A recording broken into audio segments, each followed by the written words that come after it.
Very good evening friends, welcome back in our channel. हमारे और आपके चैनल में आपका तहे दिल से स्वागत है हमारे संभव सीरीज के डे 9 में, जहां आपको मिलती है डेली जी के questions for your competitive exams. और जो हम लोग इस समय कवर कर रहे हैं टॉपिक, वो है इंडियन रिवर्स।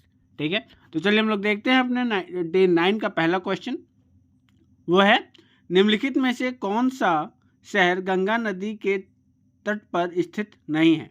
यानी जो यहाँ ऑप्शंस दिए गए हैं, इसमें से हमें ये बताना है कि कौन सी नदी जो है गंगा नदी पे स्थित नहीं है। ठीक है, ए है फतेहपुर, बी है भागलपुर, सी है उत्तरकाशी और डी है कानपुर। तो हमारा जो यहाँ करेक्ट आंसर हो जाएगा वो हो जाएगा सी, यानी जो उत्तरकाशी है वो जो है गंगा नदी के तट पर स्थित नहीं है। ठीक है, आगे देखते हैं हम लोग क्वेश्चन नंबर 2 अपना क्या है। नासिक किस नदी के तट पर स्थित है। ठीक है, यानी नासिक जो है वो किस नदी के तट पर स्थित है। यहाँ जो हमारा आंसर हो जाएगा वो हो जाएगा डी, यानी गोदावरी नदी के तट पर जो है नासिक स्थित है, यानी है। ठीक है, आगे देखते हैं क्वेश्चन नंबर 3 क्या है अपना। विजयवाड़ा किस नदी के तट पर स्थित है।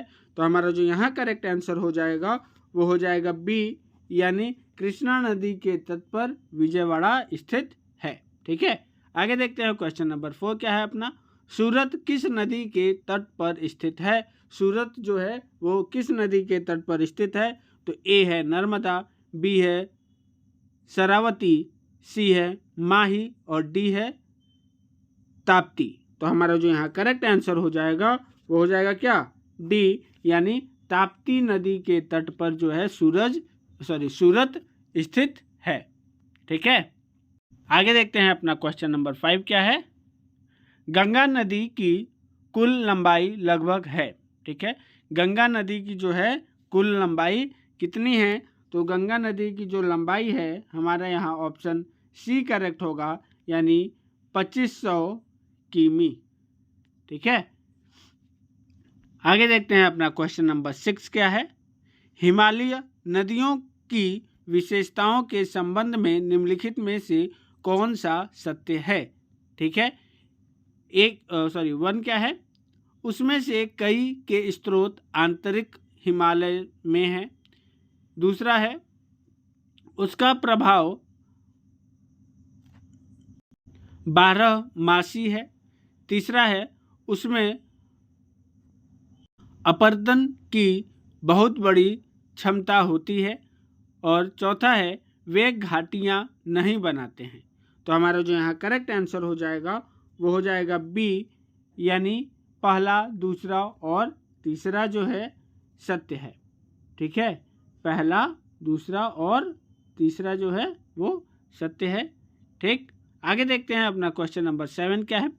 ब्रह्मपुत्र, इरावदी और मेकांग नदियाँ तिब्बत से निकलती हैं और अपनी ऊपरी ऊंचाई में संकीर्ण और समानांतर पर्वत श्रृंखलाओं से होकर बहती हैं। ठीक है, इन नदियों में से ब्रह्मपुत्र भारत में बहने के लिए अपने मार्ग में यू मोड़ लेती है।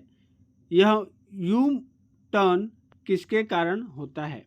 ठीक है, जो ब्रह्मपुत्र नदी जो है भारत से बहने के लिए जो यू टर्न लेती है वो किसके कारण से होता है, ये हमें बताना है।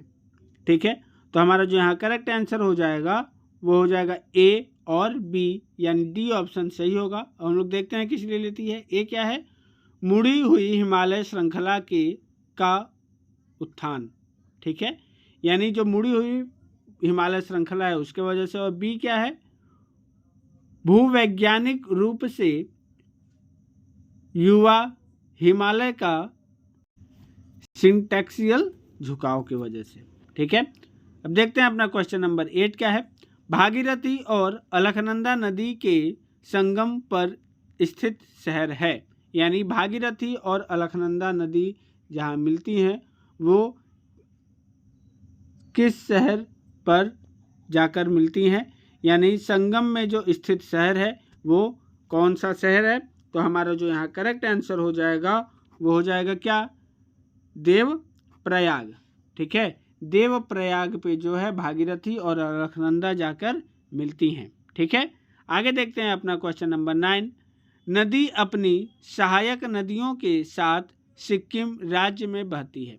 ठीक है, यानी यहाँ हमें बताना है कौन सी ऐसी नदी है जो अपने सहायक नदियों के साथ साथ सिक्किम राज्य में बहती है। तो हमारा जो यहाँ करेक्ट आंसर हो जाएगा वो हो जाएगा सी, यानी तीस्ता नदी है जो अपनी सहायक नदियों के साथ सिक्किम राज्य में बहती है। ठीक है, 10वां क्वेश्चन देखते हैं क्या है। निम्नलिखित में से कौन सी नदी बिहार में गंगा से मिलती है। ठीक है, यानी इसमें से बताना है कौन सी नदियां हैं जो बिहार में जाकर गंगा से मिलती हैं। तो हमारा जो यहाँ करेक्ट आंसर हो जाएगा वो हो जाएगा क्या, देखते हैं। ए है 1 है घाघरा और 2 है गंडक, सी है बेटा और चौथा क्या है पुनपुन। तो हमारा जो यहाँ करेक्ट आंसर हो जाएगा वो हो जाएगा डी, यानी ये चारों नदियाँ जो हैं बिहार में जाकर गंगा से मिलती हैं। ठीक है, आगे देखते हैं अपना क्वेश्चन नंबर 11 क्या है। निम्नलिखित में से नदियों का कौन सा समूह बंगाल की खाड़ी में गिरता है। ठीक है, हमें यह बताना है कि इसमें से कौन सा ऐसा समूह है, कौन से ऐसी नदियां हैं जो बंगाल की खाड़ी में जाकर गिरती हैं। तो हमारा जो करेक्ट आंसर हो जाएगा वो हो जाएगा वो हो जाएगा ए, यानी गंगा, ब्रह्मपुत्र और हुगली नदी जो है बंगाल की खाड़ी में जाकर गिरती हैं। तो हमारा ए जो है ऑप्शन सही हो जाएगा।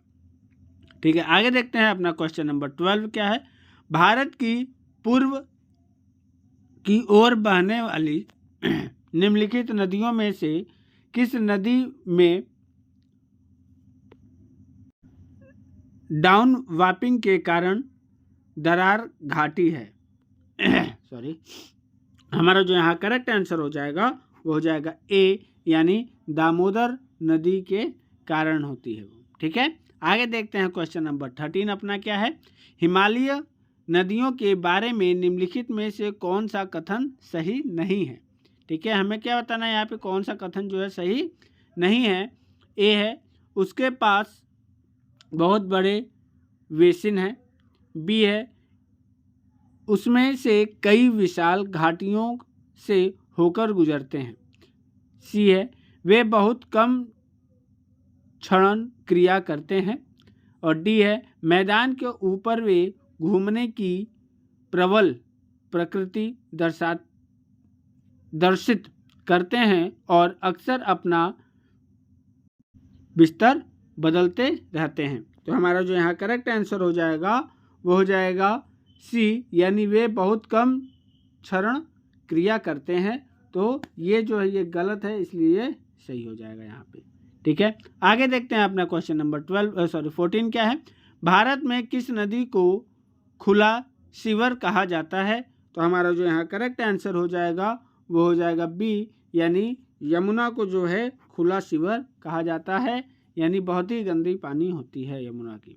ठीक है, आगे देखते हैं अपना क्वेश्चन नंबर 15 क्या है। निम्नलिखित में से कौन सा जोड़ा सही सुमेलित है। ठीक है, आगे देखते हैं इसमें से कौन सा जोड़ा जो है सही सुमेलित है। तो हमारा जो यहाँ करेक्ट आंसर हो जाएगा वो हो जाएगा बी, यानी केवल 2 और 3 जो है वो सही सुमेलित है। ठीक है, तो आज के लिए इतना ही। हम लोग मिलेंगे अपने नेक्स्ट वीडियो में। Till then take care, thank you. और जो भी बच्चे हमारे चैनल पर नए हैं एक बार ज़रूर से चैनल को सब्सक्राइब कर देंगे। Till then take care.